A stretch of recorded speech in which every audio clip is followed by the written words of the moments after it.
पहली यहाँ पे ये एक इजलास हुआ था, उस दफ़ा मैंने आपकी तारीफ़ की थी यहाँ पर, और आज भी वीडियो साहब मैं आपकी तारीफ़ करता हूँ कि जब से यहाँ पर आपने कदम रखा इस हमारे ब्लॉक दाली उदानपुर में, खुदा के फजल करम से हमारा ब्लॉक ठीक चल रहा है। और उसके बाद मैं सर आपसे एक अर्ज़ करना चाहता हूँ कि जब भी हमारे ब्लॉक में कोई भी स्कीम आती है, कम से कम वो ओपन होनी चाहिए। वो 6 महीने या 8 महीने के बाद हमें पता नहीं चलना चाहिए कि हमें 1 साल तक कोई पता भी नहीं चलता कि हमारे ब्लॉक में कोई स्कीम आती है या पंचायत के नाम पर कोई फंड्स आती है। सीडी पंचायत का पैसा जो है वो ओपन होना चाहिए, हमें भी पता होना चाहिए कि किस पंचायत में कितना पैसा लगता है। ये खाली चेयरमैन को पता नहीं होना चाहिए, ये पूरी पब्लिक को, तमाम सरपंच और पंचों को पता चलना चाहिए कि सीडी पंचायत होता है क्या। उसके बाद सर जो PMAY मकान आए हैं, ये खाली एक ही पंचायत में पैसा नहीं पड़ना चाहिए। हर पंचायत में अगर 15 या 20 केस आते हैं, हर पंचायत में 2-2 केस पड़ने चाहिए। ये सिर्फ ये बात नहीं कि एक ही पंचायत में 50 केस पड़ेंगे और दूसरी पंचायत को जो सरपंच होते हैं वो बदनाम होते हैं। उस तरह का ये सिस्टम नहीं होना चाहिए। तीसरी बात सर ये है कि अगर हेल्थ डिपार्टमेंट के लोग हैं यहाँ पर, मेरी पंचायत में जो हेल्थ सेंटर है, 14 साल से एक बिल्डिंग वहां पर बनी है, लेकिन अभी तक उसको कोई छत नहीं लगा है। काफी मरतबा मैंने सीएम साहब को भी आगाह किया है और BMO साहब को भी आगाह किया है, उसमें कोई छत नहीं अभी तक लगा। वो गिरने पे तैयार है। पंचायत कलहण में जो हेल्थ सेंटर है वहां पर एक रूम बना है, 15 साल हो गए, लेकिन अभी तक गवर्नमेंट ने कोई भी फंड्स उसके लिए नहीं रखे और न कोई हेल्थ की तरफ से कोई स्कीम आई है। और उसके बाद सर मैं अर्ज करता हूं, इरिगेशन डिपार्टमेंट के जो लोग हैं ये भी अपनी अपनी हर पंचायत में जाएं। मुझे पता भी नहीं है इरिगेशन होता है क्या। मैंने अभी यहाँ पर सरपंच साहब किसी बंदे से पूछा कि इरिगेशन डिपार्टमेंट जो है उनकी क्या फंड्स होते हैं, वो हमारी पंचायत में कभी भी नहीं आती है। और उसके बाद जो केरोसिन जो डीरू के पास आता है, ये 40 रुपए के हिसाब से बेचते हैं। क्यों बेचते हैं 40 रुपए के हिसाब से? ये इसका रेट लिस्ट हमें बताएं कि ये मिट्टी का तेल जो है ये किस तरह मिलता है, किस तरह नहीं मिलता है। और उसके बाद फिर जवाब देना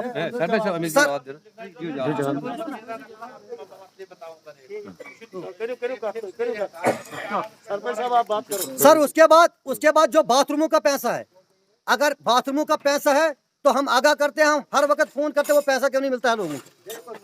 क्यों नहीं मिलता? अगर 10-10 बाथरूम या 5-5 बाथरूम हर पंचायत को आएंगे, क्यों नहीं पैसा क्यों नहीं मिलता? हमें धक्के क्यों खाने पड़ते हैं? और मैं अपनी बात करता हूँ, अपनी पंचायत की बात करता हूँ। मैं 1 महीने या 2 महीने से मैंने अगर कागज दिए, उन लोगों को पैसा क्यों नहीं पड़ता है? क्या वजह है? क्या सरपंच, क्या हम गुलाम हैं? क्या हम गवर्नमेंट मतलब इस वक्त मुलाजिमों के गुलाम हैं?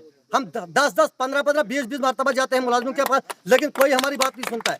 सिर्फ BDO साहब को हम आगाह करते हैं, BDO साहब हमारी बात सुनता है, लेकिन बाकी कोई सुनने के लिए तैयार नहीं है। और जो खासकर मैंने आपको बताया, जो सीडी पंचायत है या बाथरूम आते हैं, हमें पूरा पता होना चाहिए। हर सरपंच हर पंच को पता होना चाहिए किस पंचायत में कितनी सीडी पंचायत का पैसा आया है। ये खाली सिर्फ एक पंचायत में डिवाइड नहीं होना चाहिए।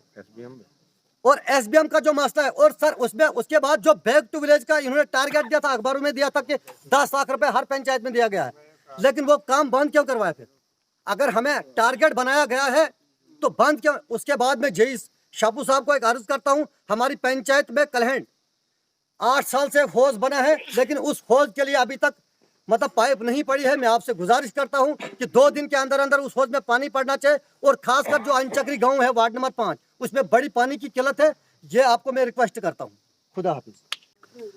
BDO साहब, सबसे पहले मैं आपको ये बताऊंगा कि हमारे मंडल प्रधान ने पिछले ग्रेवियंस में यहाँ पर बोला था कि ये एडमिनिस्ट्रेशन का ड्रामा है, और मैं समझता हूं कि आज की डेट में ये ड्रामा खत्म होने वाला है। जो एडमिनिस्ट्रेशन की तरफ से बैक टू विलेज के मसले में इस ड्रामे को शुरू किया गया, 3 ग्रेवियंस बनाए गए। इसमें BDO साहब, हमने आपको 6 महीने पहले मनरेगा में 30% काम खत्म करके दे दिए हैं, जिनकी हमने पेमेंट भी की और आज वो काम अप्रूव हो रहे हैं। जो हमने आपको प्लान दिया 100% का GIS पंचायतों का, 4 पंचायतें जो हर पंचायत में GIS हैं, हमारे पास अभी तक कोई भी प्लान नहीं आया। हम आपको पहली ग्रेवियंस में भी ये कहते रहे कि हमारे पास पूरी जनता जो है इस ब्लॉक की वो बाहर स्टेटों में नहीं जा पाए हैं मजदूरी करने के लिए, वो सारे लोग जो हैं घरों में बेकार बैठे हुए हैं। हमको मजदूरी दे दो लोगों के लिए, वो मजदूरी नहीं मिल रही है, जबकि तीसरी ग्रेवियंस भी खत्म हो रही है और कोई प्लान हमारे पास अप्रूव नहीं आया। दूसरी बात, हमको सुबह मैसेज किया गया कि आप जी 21 का प्लान हमको दे दो जी, मनरेगा का 21 का प्लान। आप 20 का प्लान हमको अप्रूव नहीं करके दे रहे हो, तो 21 का प्लान देके हमने आपको क्या करना है? ये सारा ड्रामा है। बैक टू विलेज प्रोग्राम को कामयाब करने के लिए ड्रामा है। और मैं सरकार से, एडमिनिस्ट्रेशन से ये कहना चाहता हूं, हम सारे लोग जिन्होंने, सरकार ने 10 लाख का वादा किया हमको बैक टू विलेज में, आप जी 10 लाख के काम शुरू करवाओ। बीडीओ साहब आपने पर्सनली भी हमको काम शुरू करवाए और फिर रोका गया। रोकने के बाद ड्रामा शुरू हो गया और हम पूरी जनता सरपंच इस बैक टू विलेज से बाइकाट करते हैं। जब तक हमको ये 10 लाख रुपया नहीं दिया जाएगा और जब तक ये 10 लाख की रिलीज नहीं देगी भारत सरकार और हमारे गवर्नर इंतजामिया, तब तक कोई भी हमारे ब्लॉक में बैक टू विलेज का प्रोग्राम नहीं करेगा। हम इससे बिल्कुल बाइकाट करते हैं। हम सारे हम बाइकाट करते हैं तब तक इस चीज से। रिलीज दे दी। और उसके बाद सबसे पहले हमको मजदूरी चाहिए। अगर मजदूरी नहीं है तो प्रोग्राम करके क्या करेंगे हम? एडमिनिस्ट्रेशन जो है, डोडा एडमिनिस्ट्रेशन तो इस वक्त बाकी डिस्ट्रिक्टों के एडमिनिस्ट्रेशन के मुकाबले में फेल है। वो किस लिए है? हमारे शापू साहब यहां पर बैठे हुए हैं, इन्होंने हम इनके शुक्रगुजार हैं। इन्होंने हमारा JJM का प्रोजेक्ट PHE का बना के दे दिया। हम इनका बहुत बहुत शुक्रगुजार हैं। और ये ऐसे भी ऑनेस्ट आदमी हैं और ऐसे भी ये बड़े पुरखुलूस अंदाज से काम करते हैं। ये सारी यहाँ के सारे लोग जानते हैं और इनके दिमाग में कोई करप्शन नहीं है, कुछ नहीं है। ये किसी तारीफ के मोहताज नहीं है। लेकिन मैं ये कहना चाहता हूं बीडीओ साहब कि आप देखिए, शापू साहब से ही पूछ लीजिए, गवर्नमेंट का ऑर्डर देख लीजिए। अनंतनाग डिस्ट्रिक्ट में JJM की फंड्स आई, किश्तवाड़ डिस्ट्रिक्ट में JJMs की फंड्स आई और काम शुरू हो रहे हैं। हमारे डोडा में अभी तक प्रोजेक्ट क्यों नहीं सैंक्शन हुआ? JJM के प्लान क्यों अभी बन रहे हैं? अगर बाकी डिस्ट्रिक्टों में PHE के JJM के प्लान शुरू हो रहे हैं, काम शुरू हो रहे हैं, फंड्स आ रही है, तो हमारे अभी प्रोजेक्ट ही बन रहे हैं। आप ये जवाब दीजिए, ये एडमिनिस्ट्रेशन फेल है कि नहीं है?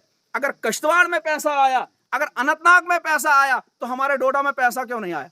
इसलिए नहीं आया कि एडमिनिस्ट्रेशन का फेलियर है। एडमिनिस्ट्रेशन काम नहीं कर रही है। जो स्कीमें भारत सरकार से आ रही हैं, उन स्कीमों को टाइम पर ग्राउंड पर नहीं उतारा जा रहा है। वो स्कीमें जो हैं उनको पीछे धकेल के हमारे डिस्ट्रिक्ट को पीछे के लिए धकेला जा रहा है। और क्या वजह है वो हम नहीं जानते हैं कि इसकी क्या वजह है, क्यों धकेला जा रहा है।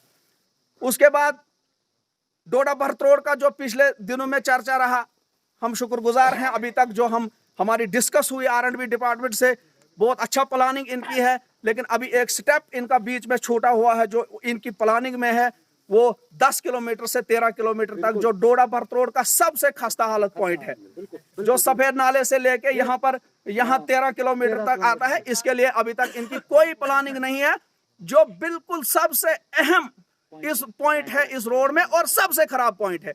और मैं रिक्वेस्ट करता हूं JE साहब से कि इस पोर्शन के लिए थोड़ा बहुत कुछ देखा जाए। उसके बाद हमारे पावर डेवलपमेंट के लोग यहाँ बैठे हैं, इन्होंने भी हमारे साथ कुछ वादे किए हैं 31 दिसंबर तक आने वाले वक्त के लिए कि 31 दिसंबर तक जी हम आपके बहुत सारे काम करेंगे। जनरल लाइन के मसले हैं जो बहलूर से उगाद के लिए है मेरी पंचायत में, और यहाँ से अल से शेख डाक से उधर के लिए है, तो वो भी 1-2 महीने में हमें दिखेगा कि ये पावर डेवलपमेंट के लोग हमारे साथ कितना सही करते हैं और कितना गलत करते हैं, वो आने वाले वक्त में बताएंगे। उसके बाद जो दूसरा डिपार्टमेंट हमारा PMGSY का है, तो PMGSY के किसी भी रोड पर कोई भी एक्टिविटीज इस ग्रेवियंस की वजह से हुई, किसी रोड पे कोई एक्टिविटी कोई नहीं है। ये बिल्कुल डिपार्टमेंट खिलाफ है। इनका JE साहब यहाँ पर है, ये अभी मुझे बोल रहे थे कि आप जी रिटर्न में कंप्लेंट दे दो। अगर हमने इनके दफ्तरों में घूम के रिटर्न में इनको कंप्लेंटें देनी है, तो ये ड्रामा क्यों शुरू किया है इधर? इस ड्रामे का क्या है फिर? अगर अभी JE साहब ने बोला हाँ, तो दे, तो अभी 3 ग्रेवियंस में तो दे चुके, दे चुके ना। अभी जई साहब ने बोला कि आप रिटर्न में कंप्लेंट दे दो। अगर रिटर्न में ही कंप्लेंट देनी है तो गवर्नमेंट ने ये प्रोसेस क्यों इधर शुरू किया है? फिर इसका मतलब है कि ये फेल है ना, हमने फिर दफ्तरों के चक्कर ही लगाने हैं। बेशक। तो इसलिए हम गुजारिश करते हैं आपसे, एक तो अच्छा, दूसरा एक डिपार्टमेंट है वो लेबर कोर्ट का डिपार्टमेंट, वहां पर बहुत बड़ी परेशानी लोगों को आ रही है। वहां पर कोई एक हमारे प्रधान साहब ने भी पिछले ग्रेवियंस में बताया, कोई आदमी है, उसका क्या नाम है उसका, वो सुदर्शन नाम का कोई आदमी है, वो वहां पर करप्शन कर रहा है। तो उसके खिलाफ भी एक्शन लेना होना चाहिए, सही से एक्शन होना चाहिए। तो मैं तो उसको नहीं जानता हूँ, लेकिन हमारे प्रधान साहब, पुलिस लगाई, हाँ, तो हमारे मंडल प्रधान साहब ने पिछले ग्रेवियंस में उसके लिए बोला था। तो ऐसे हमको सबसे पहले हमको बैक टू विलेज का प्लान, बैक टू विलेज 3rd शुरू होने से पहले ये सारे काम शुरू होने चाहिए, और इसमें हमको एथोराइजेशन अप्रूवल और वर्क ऑर्डर होने चाहिए, तब जाके ये काम हम शुरू करेंगे। बीडीओ साहब, हमें आपके ऊपर पूरा यकीन है, पूरा विश्वास है, लेकिन अगर सरकार ने, एडमिनिस्ट्रेशन ने कल को आपको यहाँ से हटा लिया तो हम किसके पास जाएंगे?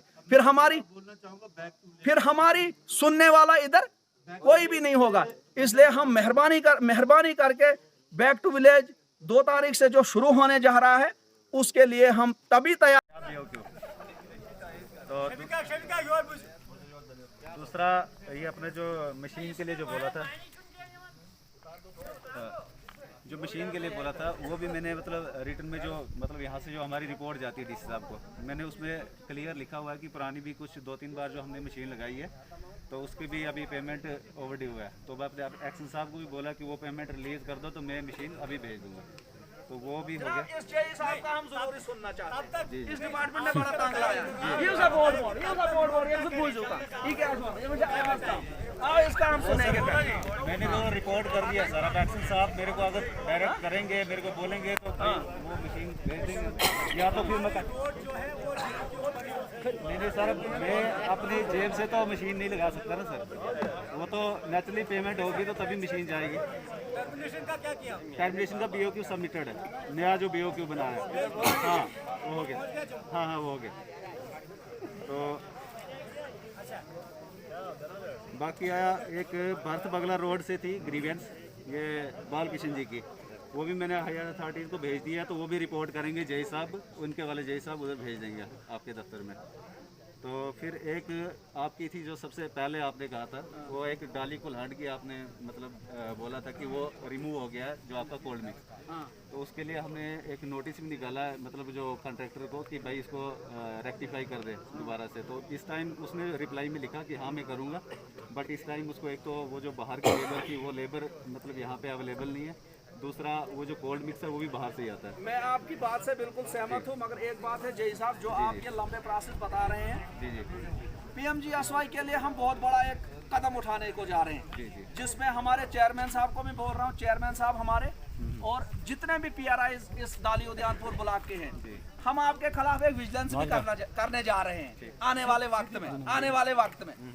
इन रोडों के ऊपर जितनी भी PMGSY की रोड है इस एरिया में है, और हमारे चेयरमैन साहब, पंच, सरपंच लोग मिल के हम आपके खिलाफ एक विजिलेंस, पहले तो हम एडमिनिस्ट्रेशन को बोल रहे हैं एक कमीशन बिठाइए, अगर ये नहीं करते हैं तो हम विजिलेंस में जा रहे हैं आपकी रोडों के खिलाफ, क्योंकि आपके रोडों की बहुत बड़ी खस्ता हालत है, जो हम आपको प्रूफ भी दिखा सकते हैं, दीवारें खोद के भी दिखा सकते हैं, आपकी GSB को खोद के दिखा सकते हैं, आपका WMM खोद के दिखा सकते हैं, और आपके डिपार्टमेंट के बारे में मैं खुद 100% नॉलेज रखता हूँ। कितना, जितना जय साहब आप रखते हैं उतना। मैंने गणपत ब्रिज पे 4 साल काम किया है। मैंने PMGSY में क्यूब कंस्ट्रक्शन के साथ 15 साल काम किया है। मैं कंट्रैक्टर हूँ, मैं आपकी डिपार्टमेंट का पूरा नॉलेज रखता हूँ, अगर और किसी डिपार्टमेंट का नहीं रखता हूँ, लेकिन इनके डिपार्टमेंट का कम से कम मैं और चेयरमैन साहब इनका जबरदस्त नॉलेज रखते हैं, क्योंकि हम यही काम करते हैं।